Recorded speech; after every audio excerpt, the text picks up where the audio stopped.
Оплата комунальних послуг неабияк б'є по гаманцю не тільки українців. В Америці, Польщі чи Китаї платіжки складають 10, 20, а то й всі 30% від усього доходу родини. Тому заощаджують на комірному всюди.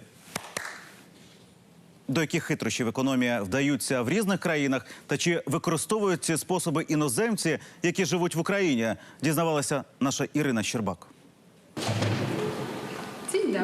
Ельжбета Лівандовська з Варшави навчається в Київському виші. У Польщі, розповідає, чи не кожен ощадно користується газом, водою та найбільше світлом, бо там ціни в рази вищі, ніж в Україні.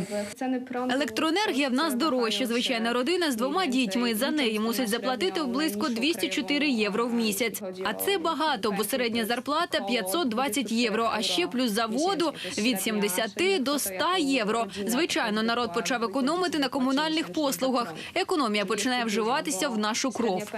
Тож у поляків чимало способів спалювати менше кіловатів. В Польщі нічого не залишають підключене до мережі, якщо це не потрібно ні телефони, ні ноутбуки, нічого.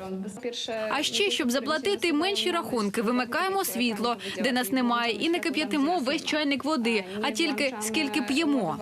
В Україні Ельжбета платить за квитанціями у 5 разів менше, ніж в Польщі. Проте споживає все одно розумно. Неважливо, в якому краю ти мешкаєш, потрібно думати про економію і екологію і не користуватись без зайвої потреби. В американця Еріка Бодуена вдома за океаном лише енергозберігаюче обладнання, аби кіловатів накручувало менше. Та живучи в Україні, про ощадне життя не думає. Я не економлю воду, електроенергію чи газ. Немає потреби. У США таке життя вилилось би Еріку в чималу копійку. Там газ, світло та вода коштували $400 на місяць, а це майже 10 тисяч гривень. В Україні платить у 10 менше. Тут я сплачую десь 1 тисячу за газ. Ну і за електроенергію в середньому 200 гривень. Ціни в Україні дуже низькі порівняно з Америкою. Комірне в Україні утричі, а то й в 4 рази менше, ніж у державах Європи. До прикладу, ціна за газ у середньому нижча на 57%, ніж у Великобританії. За воду родини в Україні сплачують на 68% менше, ніж родини в Латвії. А світло взагалі найдешевше в Європі. З Німеччиною різниця у 85%. Тому підвищення не уникнути, кажуть експерти.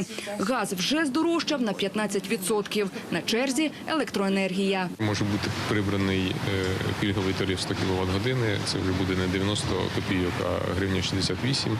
І, по-друге, може бути введено сплату за обсяг спожитий більше 500 кВт-годин на місяць на рівні вартості промисловості, це близько 2 гривень 10 копійок. Як саме змінюватимуть нарахування, вирішуватимуть в НКРЕКП. Проте Ельжбеті різниці немає. Заощаджує зараз, буде і надалі. Це такі речі досить прості. Якщо кожен почне з себе, то, по-перше, заплатить менше за рахунки, а по-друге, буде дбати про нашу екологію, повітря, воду. Ірина Щербак, Олексій Грибський, Тарас Мишак. Сьогодні канал Україна.